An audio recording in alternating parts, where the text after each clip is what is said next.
Welcome, every one of you attending our webinar today. Thank you for your time. We want to honor your time and make this a valuable and very practical learning experience. I just want to encourage you to maximize the valuable content in the webinar today by grabbing a notebook and a pen, or however you like to take notes.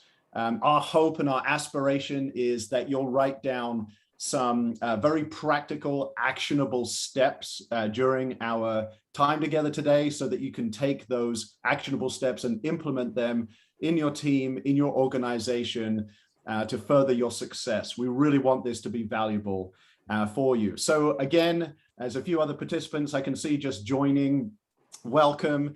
I'm going to do a brief introduction and we're going to jump straight in. And our topic today for our webinar is how to create a game plan with measurable performance objectives.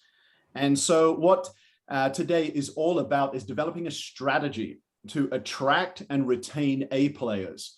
And we're going to call them committed champions. That's what we like to call them. And one major game-changing tool to do that is the use of performance objectives, the effective, consistent implementation of performance objectives. And that's what I want to give you today. This is part 2 of a 4-part series. You may have noticed the last one was on critical conversations. We'll drop that link for you in the chat. The next upcoming webinar, there it is in the chat. The next upcoming webinar will be on Thursday, the 24th of March, same time. That topic is living out your diversity statement in an effort to continue to deliver good quality content for you, and we'd love you to join us at those as well.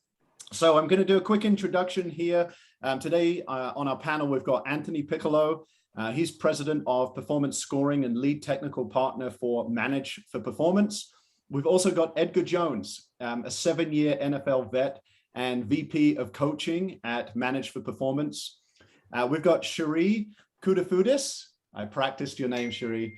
I hope I did good too. She's one of our managers in our talent optimization division, also has an MBA with emphasis on organizational leadership and over 7 years in talent strategy, recruitment, and accreditation. And I'm Dan Romer. I've worked in marketing, team development, and mentorship, and I'm a director here at Titus Talent. So let's dive right in and speak to this topic here, why we use performance objectives, why performance objectives matter, how performance objectives can drive success in your organization. And to kick off, I'm going to pass to Cherie. And what I'd like to do is, Cherie, I'd like you to please tell us a bit more to frame the conversation about what performance objectives are and why we believe so strongly in them. So take it away. Yeah, absolutely. Thanks, Dan. It is really hard to pronounce my last name. It's Koudafudis, but I do like Koudafudis too. I didn't get it right, did I? Oh, no worries. Next webinar, no worries. Promise. The next one. No, performance objectives are awesome. I can nerd out about them all day. They are a way to really hone in and bring clarity to the work that the person needs to do on the day-to-day. These are not the skills that are required for a job description. Many times you might see as other duties as assigned. What does that mean? That to me is so vague. So with performance objectives and kind of kicking job description to the wayside, you have a more specific, measurable way to assess your employees. You create a path for growth that's specific, measurable, and that way you have a way that you can coach your committed champions from day one. They know what's expected of them. They know what's expected of them day one, this quarter, next quarter, and at the annual review, 365 days in. I would love to just provide just a quick example. In the past, maybe a goal or an objective was be a good recruiter. Okay, what does that mean? How are you going to get there? So you really need to be intentional with your performance objectives. All right, in order to increase my fill ratio by 15%, by end of Q2, I will have had 100 emails daily or 60 candidate calls daily. You want to break it into chewable parts that are specific, measurable, and that makes sense. Also, activity-based is huge. A quick sample that I can also include. Imagine being a new employee. You're so excited to start your new role, and your manager as a coach brings you into an archery session. You're so excited, you have a target somewhat in front of you, and then you're blindfolded. That's the world of work without performance objectives. Right. You might have the tool case, you might have bow, arrow, but you're shooting in an open field without a sense of direction. To me, that's scary, because you don't know, is there anyone right by the target? What's in this field? With performance objectives, you elevate the world of work and you have a specific target. Right. You might work alongside your manager as a coach, and they will teach you the techniques, and you'll have that extra layer of support, and you'll know, why am I aiming at the target? What is it? And how are we going to get there? And you work together alongside your manager. You can see this quote here. 50% of employees know what's expected of them at work. To me, that's deplorable. That actually gives me a sense of anxiety. Yeah. 50%. Yeah, I would say that's crazy. And man, that makes me feel so uncomfortable. And it should make us feel uncomfortable, because 50%, that's just not good. The job descriptions, just to reiterate what you said so well, thank you for setting the scene. They are just often vague. If we're really honest in our organizations, they are uninspiring. I don't want to tread on too many toes, but I kind of do as well. They just don't cast a vision that motivates people to excel, that brings out the best.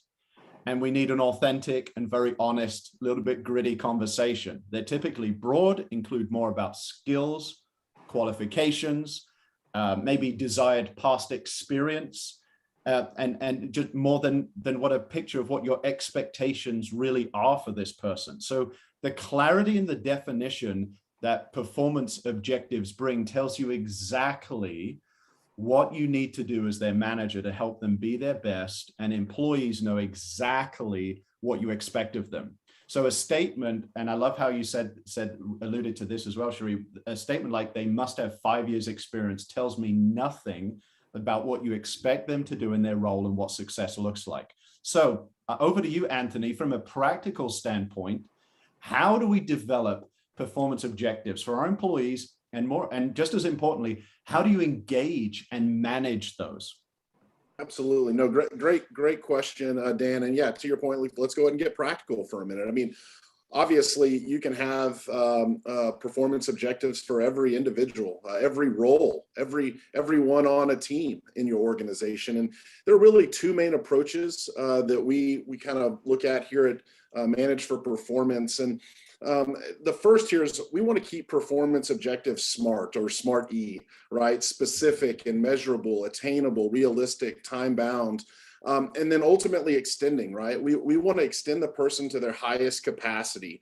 I kind of frame this up like working out. It's like your next workout, you want to add a little bit of weight or a few more reps to your workout, right? Progress is assured, and we can be motivated to reach, our new personal bests.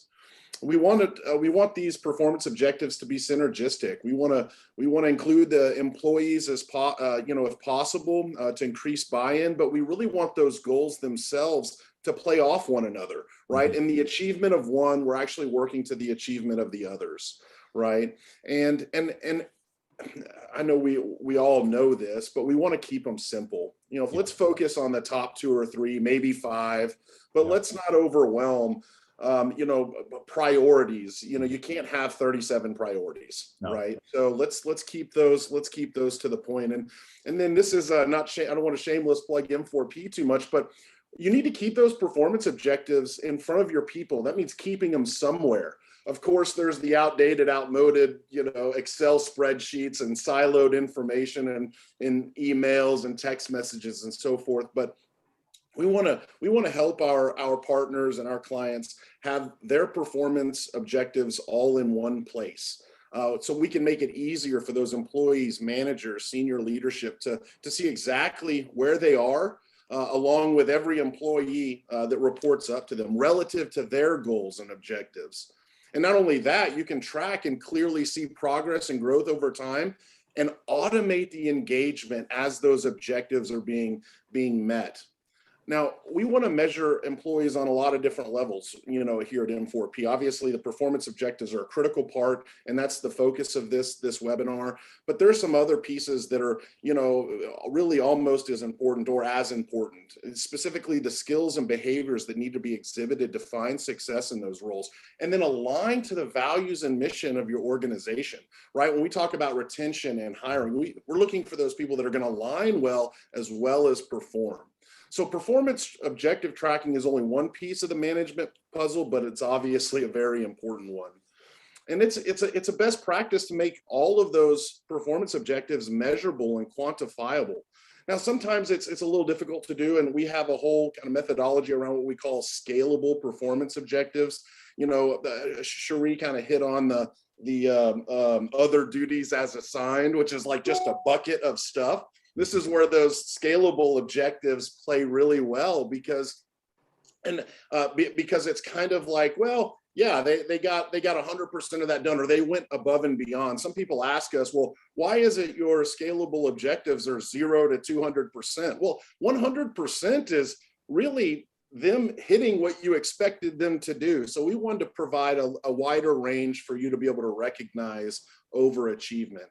So to sum up, performance objective tracking engagement helps elevate those teammates into top performers and hopefully to that committed championship level. Love it. Thank you. And what I'd like to do, just add in a point here about the attractional piece as well, because we're talking about the whole mission, vision, values of the entire organization, and so developing our team members is extremely important, and as just as important as well is bringing them into the organization so you can leverage those performance objectives to help you attract those committed champions. And now in a candidate market, this is more important than ever. This is how our organizations are killing it. They're slaying it. They're crushing it. They're leaving the competition behind. And if you're not attracting committed champions, you're not going to bear the fruit and enjoy the success that your organization, your product, your service deserves. And so A players, those committed champions, they want to know, how am I going to be winning day one? How can I be winning day 90, 180, day 365? How am I integrally involved in the mission of the organization? How does my seat that I sit in, how does that connect with the objectives of the organization? Committed champions want to stretch goals, not just monetary. They want to know how this is going to work for them specifically, and they deserve it. So it's hugely important for attracting them into your organization as well. What I want to do is pass to Edgar. And Edgar, could you touch on how do we use these performance objectives then, once we've attracted those committed champions in, for coaching your employees? And this is I want you to answer this because this is unique from your experience. So could you speak to that? Sure, Dan, that's a great question. Well, first, we need to understand our people. We need to understand what it looks like to successfully coach our people. And winning and success looks totally different to me compared to what it looks like for you. Winning in sales looks totally different than what it looks like in production. So understanding your people and understanding what they do well, because that's critical when it comes to setting these objectives for that individual. So now that I understand this person, now as a coach, I'm starting to set these goals for them. And I have to make sure that these are goals that we both can agree on. And once we agree on those goals, that gives the individual a sense of clarity and direction as far as what they need to be doing. Now, as a coach, now we've set these goals, I have to make sure that I'm having frequent conversations and having that dialogue with that individual to make sure they're winning on what we agreed on. So I think about my time playing in the NFL. The team objective was to win on Sunday, but we also had to master winning Monday through Saturday. And we did that through communication with the coaches and communication with the players. And with that coach communicating with the player, that gave the coach a better understanding if the player was off from hitting their goals or if they were spot on with hitting that. And through that understanding as a coach, that can guide your decisions when it's time to make decisions as a coach. And conversations give you a chance to really build trust. And with trust, you have engagement. And through those conversations and having that engagement, you can now start to win through having a culture where people are open, and you can have transparency all across the board. Now, sometimes we can have individuals on our team that's hitting those goals. And I think it's important we continue to grow and stretch individuals to be their best and to help people thrive in their work. And when people are thriving at their job and they're thriving at what they do, your business will thrive. And both of these things are attractive to committed champions. I think about when we played in the AFC Championship, against the Patriots, and it was by far one of our best performances, and we still lost the game. So after the game was over with, Coach Harbaugh, he didn't talk about the scoreboard. He honestly thanked us for our effort. And I know sometimes we could easily get caught up on numbers, but we also have to remember that we're dealing with people, and even in our best efforts, we still can fall short. That was so well said, man. That's and a good flex there as well. Love it, man. But I love the illustration so much, because I fully believe, and that's what we experience as an organization, I fully believe the effective implementation of performance objectives for the attraction of committed champions and the effective development and coaching of them leads to so much success and a great sense of well-being. It touches on so many other areas we could take a lot of time with, but I want to give a few minutes to questions. So as an attendee of this webinar, please feel free to pose a question in the chat box, and we'll do our best to answer your questions, to give you, just in our few remaining minutes here, give you some responses and replies. Feel free to write any questions that are unique to your context as well. And there are no questions too simple, too difficult, or silly. Anything you want to put in there within reason, I guess. And while you're considering your questions, I just wanted to give a quick plug to our next upcoming webinar, Living Out Your Diversity Statement. That'll be coming up. So please register for that upcoming webinar.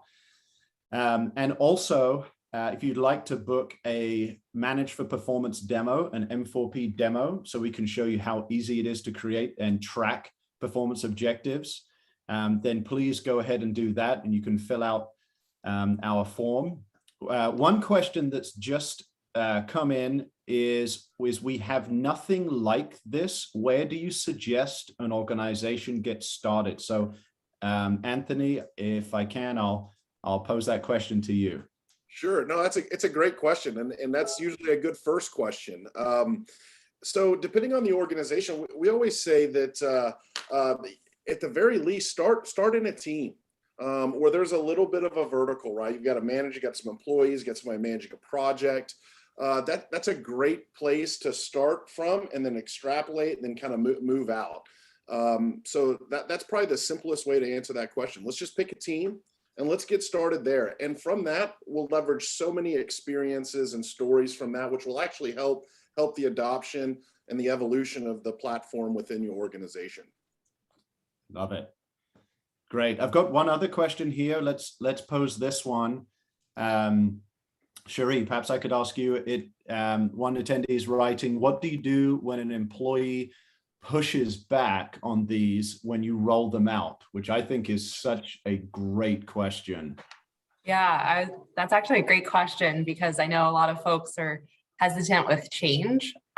Instead of pushing back with the why, and that might cause someone to be on the defense, I would say, oh, let's talk about it, and really loop them into the conversation. Like, let's chat what might make them hesitant, and just really reiterate that this is intentional to support them and customizable as well. And say, yes, we're going to map this out together as a team to see how you can grow and foster this time with you. This is not a micromanaging, nitty-gritty type of thing. Let's do this and let's build it out together as a team. so that we're the most successful employees and organization that we can be, and kind of layering that in versus Yeah. a checklist. Yeah. Yeah. That's perfect. Dan, if I could Please. add something to that Yeah. too, I always tell when that kind of thought comes up or objection is part of what we're trying to do is give every employee a voice, and a voice that stays. How many times do we get feedback and it's in a conversation, a text message or email, and then just over time it naturally moves down the list? That's one of the things we're really trying to provide here is a way to garner, gather, and analyze feedback, and feedback that stays, right? So that's kind of one of the points I wanted to make.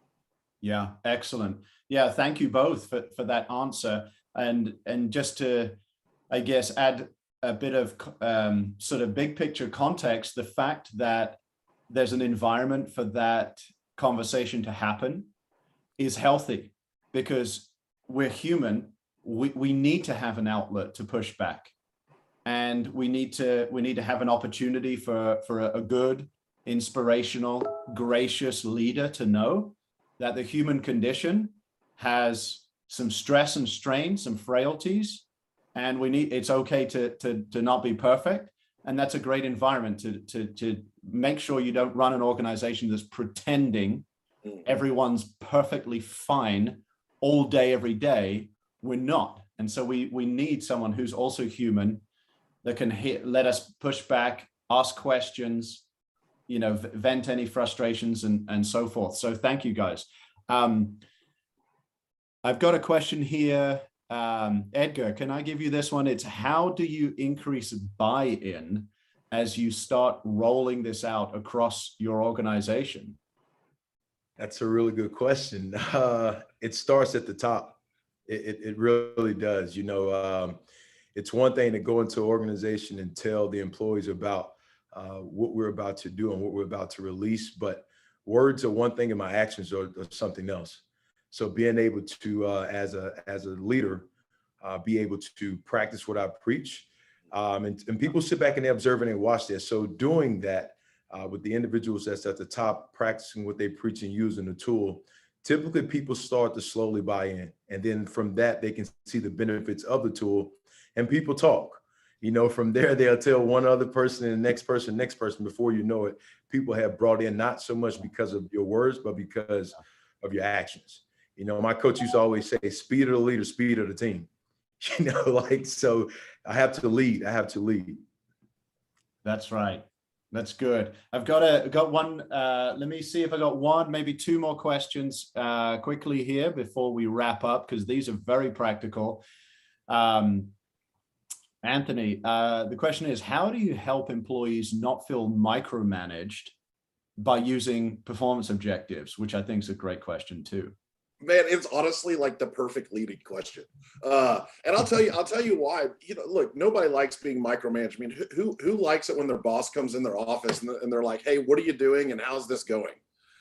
Just that creates its natural anxiety by tracking, right? I mean, by tracking performance objectives, it actually alleviates the necessity for that entire conversation. In fact, when a conversation comes around to the performance objective, it's not so much, hey, what are you doing and where do you stand? It's, hey, I see we stand here. I see you're doing these things. Let's together do this to, affect whatever change or continuance that we want. So I think it's actually the antithesis of micromanagement.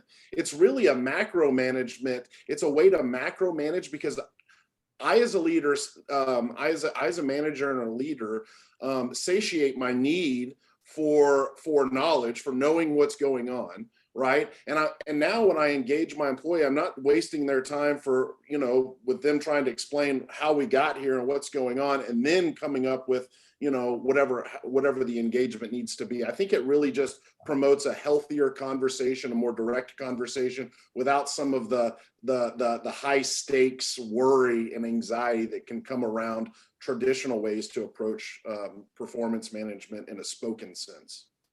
Yeah, I agree. I'm while you're answering that question, I'm kind of chuckling here smiling to myself, because I'm remembering these memes I keep seeing on my Instagram feed of managers just causing untold stress by asking questions like, hey, where are we at on so-and-so project? Asking the questions in such a vague way that feels just micromanaged, feels so stressful. And the employee is acting like they're not stressed, like they're not micromanaged, and they're planning their exit route from the organization. Whereas you could have done what you just said, Anthony. You could just have it clear and keep things peaceful. Well, and just the act of having the conversation from the employee standpoint, I mean, the kind of CYA, the kind of feelings that go around the explanation of what you're doing and where you're at, just the anxiety of framing it, right? That's absolved in this scenario. And I think that's a big takeaway and a big kind of a peaceful thought, I guess, for the employee. Yeah, sure is. If I can jump in, Please. There's also anxiety, even on the flip side. So there's micromanagement, but even being undermanaged. What happens if your manager just says, keep up the good work? Well, that's not going to retain a committed champion. It's like, what about my work is good? Let's constitute this. Like, I need a game plan. It's not enough to just look at an Excel spreadsheet or Google Drive quarterly and say, yep, keep up the good work. You need some type of base to go off in real time. 100%. Great point. Yeah, really Good good. job, TK. Let's do one quick last one, and we'll do this super fast here as it'll be the final one. Edgar, perhaps you could help us. How do you determine if the performance objective is actually realistic, if it can be achieved, and if it's the specific question is realistic, accomplishable, and relevant, I guess. So just if you make one quick comment for us on that. Yeah, realistic, making sure it's something that can be accomplished. It goes back to understanding your people. It truly does, understanding what they do well and what they don't. I would not take the offensive lineman and put him at receiver. Like it's just, he's out of position, so understanding your people and understanding what they do well. Perfect. Thank you. Yeah, thank you so much. Straight to the point. I'm going to bring it home, wrap it up here. I know our attendees have probably got another Zoom upcoming, so let's win a couple of minutes to get a tea or a coffee. Thank you for your time. I just want to urge you again, our hope and our aspiration from the beginning of these webinars has been that you would take away some very actionable steps. Feel free to reach out to any one of us with any further questions. You are so welcome to email us, and we'll be happy to jump on a call as well if we can dial in some advice and some input to your unique context. Also, as I already mentioned, we've got on March the 24th, our next webinar upcoming, Living Out Your Diversity Statement. Big topic, hot topic. Let's not get this wrong in our organizations. Let's grow healthy organizations, and let's build out strength from our diversity as well. So I really want to urge you to attend that webinar also. And one final thing as well, if you'd like a demo, please feel free to book the demo with us as well. And you can do that with this QR code that's on the slide in front of you. Go ahead and just snap that QR code with your camera, and it'll bring up the link where you can enter your information and book a demo. Feel free to invite other stakeholders, team members, leadership onto that, because this is an exercise in cultural transformation. It's not just a quick off-the-shelf tool. It's a very practical, simple tool, but it is an exercise in truly growing out the health of developing the culture of your organization to be a culture of coaching, an inspirational culture. So thank you again for your time. Hope you've enjoyed it here. We've enjoyed ourselves, and we'll look forward to seeing you on the next webinar. Have a great day.